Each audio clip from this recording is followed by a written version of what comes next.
Hello guys, good morning. तो बात ऐसी है कि एक बच्चे ने मुझे ये आइडिया दिया था कि आपको इस चीज़ के बारे में भी अच्छे से पता होना चाहिए कि क्योंकि क्या है ना, ये एग्ज़ाम 12th बेस्ड है। तो बहुत सारे लोग ऐसे हैं जो 12th के बाद पहला एग्ज़ाम देंगे कॉम्पिटिटिव, तो उनको इतना एक्सपीरियंस नहीं है। जिन्होंने इतने सारे पेपर्स दिए तो उनको तो ये भी पता है कि क्या गलतियाँ होती हैं या फिर क्या और सुधार किया जा सकता है, राइट। बट जो लोग 12th के बाद में फर्स्ट टाइम जिनका ये एग्ज़ाम होने वाला है, उनको थोड़ा-सा माइंड में अभी से होना चाहिए कि हमें ये चीज़ों का ध्यान रखना है, ताकि आप अगर अभी कोई टेस्ट वगैरह भी दो या फिर क्वेश्चन प्रैक्टिस भी करो तो इन चीज़ों का ध्यान रखना, ठीक है? आपकी काफ़ी हेल्प होगी। और ये आइडिया भी मुझे एक स्टूडेंट से ही मिला है और अच्छा लगता है कि आप लोग इतने सीरियस हो अपने पेपर को लेके कि अभी सिलेबस नहीं आया और आप लोगों को ये जानना है कि मैम एग्ज़ाम के टाइम पे क्या-क्या गलतियाँ हो सकती है, ठीक है? तो ये कौन-सा पेपर है? ये है 2018 वाला पेपर है। काई का पेपर है, तो ऑब्वियस है लेब असिस्टेंट का ही पेपर होगा। तो आज हम ये वाला पेपर देख बताने वाली हूँ मैं आपको। देखो, मैंने 2018 और 2016 के पेपर करवा दिए हैं। अगर किसी को देखने हैं तो प्लेलिस्ट बनी हुई है लेब असिस्टेंट पीवाईक्यूज़ के नाम से, आप जा कर के देख सकते हो, ठीक है? अब देखो, इसके अंदर आपको 150 सवाल मिले थे लास्ट टाइम। अभी पैटर्न क्या रहेगा, सिलेबस क्या रहेगा, थोड़े बहुत चेंजेस होंगे जो अपन डिस्कस कर लेंगे सिलेबस आने के बाद में। तो देखो, 150 क्वेश्चंस थे और 3 घंटे का टाइम मिला था आपको। और कितने का था ये? 300 नंबर का था।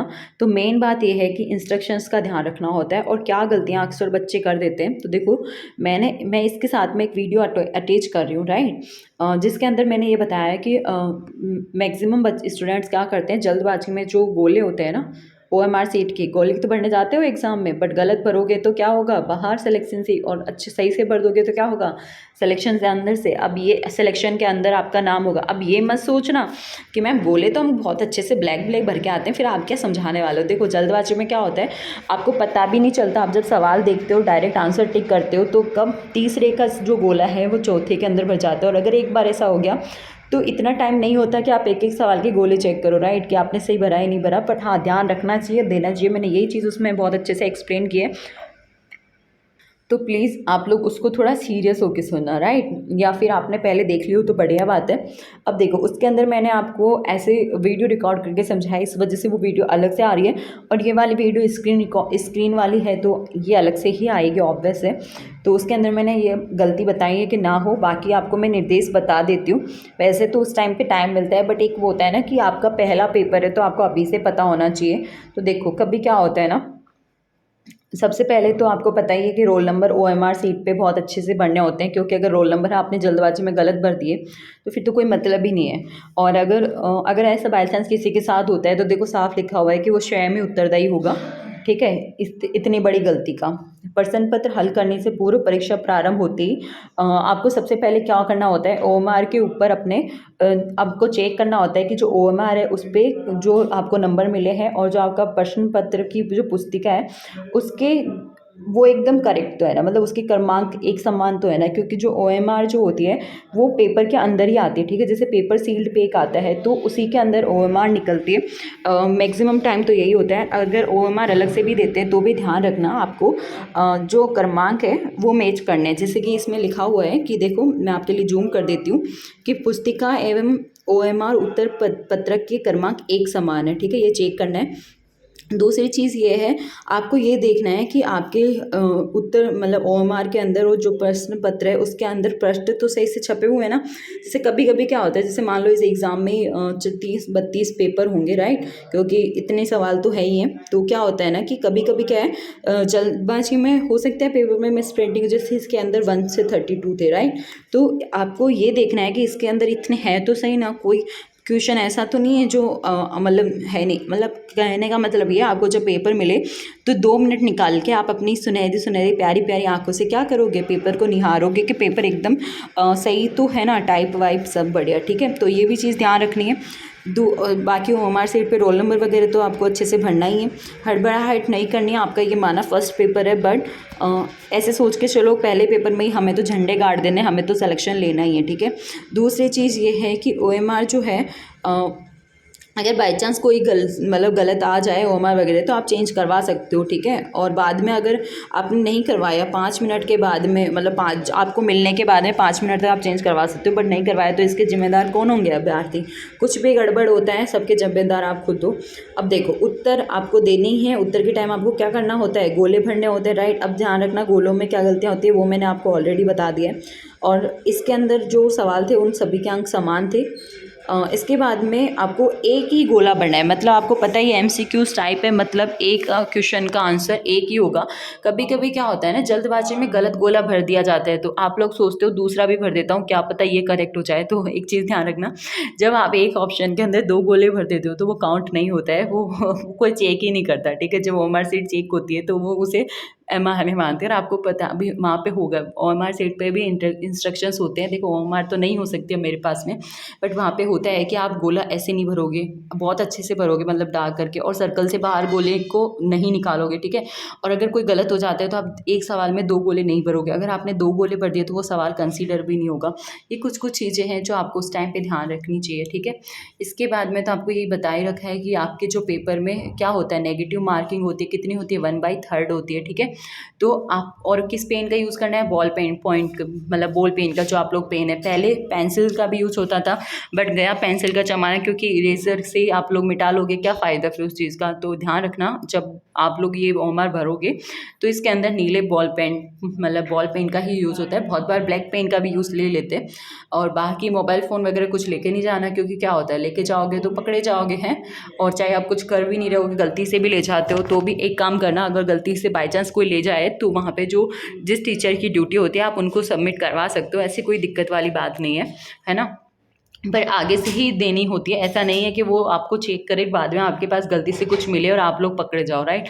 क्योंकि आप चीटिंग कर रहे हो या गलती से गए हो, उस टाइम पे कोई नहीं समझता। आपको खुद को पहले से सावधानियां रखनी पड़ती हैं, ये सब चीज़ें। ये इंस्ट्रक्शंस आप उस टाइम भी पढ़ सकते थे, बट आपकी रिक्वेस्ट थी तो बताना तो पड़ता ही है ना। तो जिसने भी मुझे ये अच्छा सा आइडिया दिया उसको बहुत सारा धन्यवाद।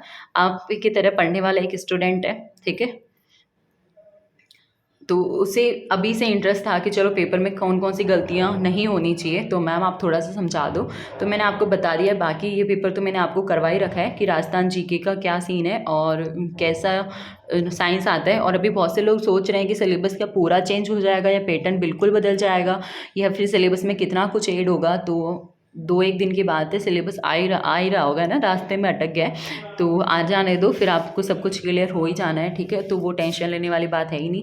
और ध्यान रखना, इस पेपर में नेगेटिव मार्किंग ज़रूर है। तो अगर आप लोगों को डाउट हो, जैसे कभी कभी होता है ना कि आप लोग अच्छा परफॉर्म नहीं कर पा रहे, आपको 2 ऑप्शंस में डाउट है, जैसे मान लो ए में और बी में, तो जब आप लोगों को इतना कन्फर्म है कि सी और डी तो नहीं हो सकता, तब आप फिर भी 1% रिस्क ले सकते हो कि चलो इनमें से एक करेक्ट है, क्या पता लक साथ हो तो ये वाला करेक्ट भी हो जाए और ये वाला टिक भी कर देता हूँ। बट अगर आपको लगे कि यार ये भी हो सकता है, ये भी हो सकता है, पता नहीं ये हो जाए, क्या पता ये हो जाए, तो बिल्कुल भी गोला नहीं बनना है, क्योंकि नेगेटिव मार्किंग होती है वहाँ पे। तो क्या होता है, जब आप 2 ऑप्शन में कंफ्यूज होते हो तो 50-50% चांस है, क्या पता आपका उस दिन अच्छा हो, करेक्ट की तरफ चले जाओ। बट यहाँ तो गलत होने के चांसेस पूरे पूरे हैं, आपको एक भी ऑप्शन आपने नहीं काटे, राइट।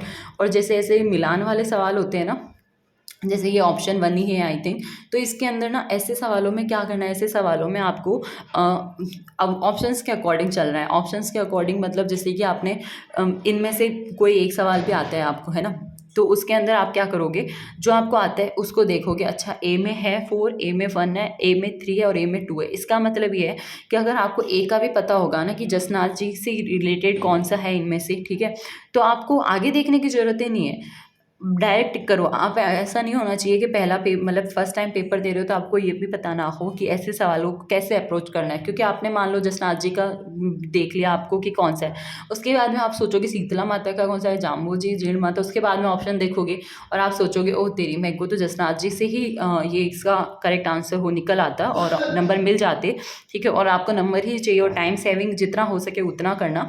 और बाकी मैंने उस वीडियो में अच्छे से एक्सप्लेन किया है कि आपको सबसे पहले ट्राई करना, अगर आप कहीं से टेस्ट सीरीज भी ज्वाइन करो तो राजस्थान जीके, क्योंकि राजस्थान जीके के सवाल जो है वो टाइम कंज्यूमिंग नहीं है, ठीक है। उसके बाद में आप बायोलॉजी की तरफ जाओगे, क्योंकि बायोलॉजी के सवाल भी आते होंगे तो डायरेक्ट टिक होंगे, अदरवाइज नहीं। केमिस्ट्री के सवाल भी बहुत ही कॉन्सेप्चुअल आते हैं, तो अगर आपको केमिस्ट्री लगभग अच्छे खासे कॉन्सेप्ट होंगे तो आप कर सकते हो इजीली। एंड में जाना आप फिजिक्स की तरफ, क्योंकि फिजिक्स क्या है ना, टाइम कंज्यूमिंग है। अगर स्टार्टिंग में ही आपने फिजिक्स के 1-2 न्यूमेरिकल लेके बैठ गए, पता चला उन 2-3 न्यूमेरिकल ना तो वो अच्छे से सॉल्व हुए, ना आंसर तक पहुंचे, 15 मिनट और खा गए, बस गया पेपर हाथ से। एक बार माइंड में ऐसा आ गया ना, अब तो टाइम है ही नहीं, मैं कुछ कर ही नहीं सकता, बस उसी टाइम से सोच लो आपके पेपर का बुरा टाइम शुरू हो चुका है, या आपका फिर आप अच्छा परफॉर्म नहीं कर सकते। तो एकदम टेंशन फ्री होके जितना भी आप लोग कर सकते हो अपना बेस्ट देना है उस दिन, पेपर वाले दिन। और आपकी तैयारी बहुत अच्छी चल रही होगी, नहीं चल रही तो अब तो चलनी चाहिए। मुश्किल से 2-2.5 महीना बचा है, ठीक है। आप अपना बेस्ट दो। और बहुत से लोगों को कट ऑफ की टेंशन है, बहुत से लोगों के मन में डाउट है कि आगे की पढ़ाई कर सकते हैं नहीं कर सकते। मैंने ये सब चीज़ें एक्सप्लेन की है, आगे की पढ़ाई भी कर सकते हैं, ठीक है। विदाउट पेमेंट छुट्टियाँ मिल जाती हैं, मतलब आपको उस टाइम पे सैलरी नहीं मिलेगी। और दूसरी बात ये कि कट ऑफ कुछ भी जाए, आप अपना 100% दो। अगर आपने ईमानदारी के साथ में तैयारी की है तो आपका सिलेक्शन 100% होगा। बट आप अपने साथ ही लॉयल नहीं हो, अपने साथ ही आपने 2 दिन पढ़ा और तीसरे दिन नहीं पढ़ा, तो फिर तो आपका भगवान ही मालिक है, ठीक है। जिसका वैसे भी जिसका कोई मालिक नहीं होता उसका भगवान तो होता ही है, और आपकी पढ़ाई का भी भगवान ही मालिक है, ठीक है, क्योंकि आपके मालिक तो आपके मम्मा पापा हैं। तो चलो यही सब चीज़ें एक्सप्लेन करनी थी मुझे, क्योंकि अब मैं बता ही देती हूँ, मुझे ये आइडिया दिया था अनमोल ने, और उसको थैंक यू बोल देना अगर आपको ये वीडियो हेल्पफुल लगे तो। क्योंकि अगर वो मेरे को मतलब नहीं बताता कि मैम हमें ये बता दो इंस्ट्रक्शंस, तो आई थिंक मेरे दिमाग में नहीं आता, क्योंकि ये सब चीज़ें कब बताई जाती है, जब एग्ज़ाम आ रहा होता है 1-2 दिन पहले। बट ये अच्छी चीज़ है, अगर आप लोग कुछ भी टेस्ट वगैरह भी दे रहे हो या कुछ भी, तो आपको पता होना चाहिए, आपके माइंड में होना चाहिए। और सबसे बड़ी बात ये है ना कि 12th के बाद में आप फर्स्ट टाइम पेपर दे रहे हो, राइट। तो आपको फर्स्ट टाइम पेपर दे रहे हो तो इन चीज़ों के बारे में तो ऑब्वियस से पता होना चाहिए। तो आपको कुछ भी ढंग का लगा हो इसमें तो चैनल को सब्सक्राइब करना मत भूलना, ठीक है।